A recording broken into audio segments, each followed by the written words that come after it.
Hello students, आज है हमारा लेक्चर नंबर 4 क्लास 9th का एटम्स एंड मॉलिक्यूल्स चैप्टर का।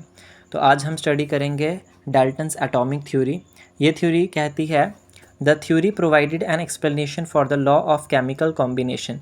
ये जो हमने कल लॉज पढ़े थे दो, ये थ्योरी उसकी एक्सप्लेनेशन देती है। ये कहती है कि all matter is composed of small particles called atom. मतलब कि इस पूरे यूनिवर्स में जितना भी मैटर है वो किससे बना हुआ है, छोटे छोटे पार्टिकल्स से, और उन पार्टिकल्स को क्या नाम दिया गया है, एटम का नाम दिया गया है। अब इसके क्या पास्टुलेट्स थे, डाल्टन ने क्या क्या बातें कही थी, उसको हम एक एक करके देखते हैं। सबसे पहली बात डाल्टन ने बोली थी कि every matter is made up of very small particles called the atoms. वही जैसे ऊपर हमने अभी देखा कि जितना भी मैटर है वो सारा छोटे छोटे पार्टिकल्स से मिलके बनता है, जिनको हम एटम्स कहते हैं, उन पार्टिकल्स को।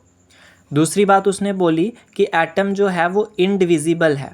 मतलब कि atoms are indivisible particles which can neither be created nor be destroyed in a chemical reaction.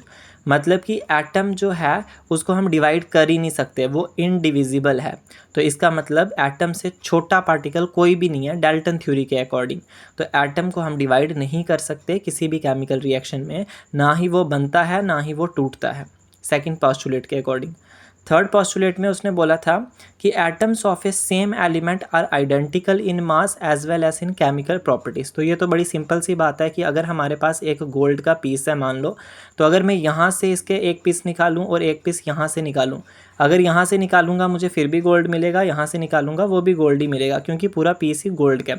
तो वही बात हुई कि गोल्ड एक एलिमेंट है ना। तो अगर मैं एक एलिमेंट लेता हूँ जो सेम है, अगर मान लो इधर भी मैंने एक दूसरा पीस ले लिया जो कि इसका गोल्ड का, तो अगर मैं एक पीस इसका लेता हूँ एक पीस इसका लेता हूँ, तो जो इस गोल्ड की प्रॉपर्टीज़ होंगी वही इस गोल्ड की प्रॉपर्टीज़ होंगी। मतलब इनकी केमिकल प्रॉपर्टीज़ भी सेम होंगी और इनका मास भी सेम होगा। एटॉमिक मास जो याद करना सिखाए थे मैंने फर्स्ट वीडियो में, तो इसका मतलब इसका मास भी सेम होगा और इसकी केमिकल प्रॉपर्टीज़ भी सेम होंगी। क्यों सेम होगी? क्योंकि ये दोनों गोल्ड हैं, सेम एलिमेंट है। अगर वो बात करता है नेक्स्ट पोस्टुलेट में जैसे डिफरेंट एलिमेंट्स की, डिफरेंट एलिमेंट्स यानी कि जैसे हमारे पास गोल्ड हो गया, सिल्वर हो गया, आयरन हो गया। तो अगर मैं गोल्ड यहाँ से तोड़ूंगा तो गोल्ड मिलेगा, यहाँ से तोड़ूंगा आयरन मिलेगा, यहाँ से तोड़ूंगा ये सिल्वर मिलेगा, यहाँ से तोड़ूंगा आयरन मिलेगा। तो हमें पता है कि सबके एटॉमिक मास अलग होते हैं, तो सबके एटॉमिक मास भी अलग होते हैं। गोल्ड की केमिकल प्रॉपर्टीज अलग होंगी, सिल्वर की अलग होंगी, आयरन की अलग होंगी। तो ये सिंपल सी बात उसने फोर्थ पोस्टुलेट में बोली है कि जो डिफरेंट एलिमेंट्स होंगे उनके डिफरेंट मासेस और डिफरेंट केमिकल प्रॉपर्टीज होती हैं। जैसे कि ऊपर वाले में उसने बोला था कि जो सेम एलिमेंट होते हैं उनके सेम मास और सेम केमिकल प्रॉपर्टीज होती हैं। कोई चीज़ सेम है तो वो सेम ही होगी, कोई चीज़ डिफरेंट है तो वो डिफरेंट होगी। ये दोनों पोस्टुलेट्स में यही चीज़ है। और फिफ्थ पोस्टुलेट्स में वो कहता है कि atoms combine in the ratio of small whole numbers to form compounds. जैसे कि हमने second law of definite proportion में देखा था कि जैसे H2O की बात करें तो H का एटॉमिक मास होता है 1। ये 2 एटम्स हैं इसके, तो मल्टीप्लाई 2 करेंगे, बीच में रेशियो लगाएंगे। ऑक्सीजन का एटॉमिक मास होता है 16।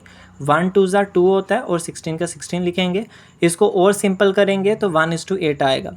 ये क्या है? स्मॉल होल नंबर्स हैं, जिसको जोड़ के हमारे पास क्या बनता है? वाटर बनता है। तो एटम्स क्या करते हैं? कंबाइन करते हैं स्मॉल होल नंबर रेशियो में, नंबर्स में, ताकि वो क्या बना सकें? कंपाउंड बना सकें। और यहाँ पे हमारे पास कौन सा कंपाउंड बन रहा है? वाटर।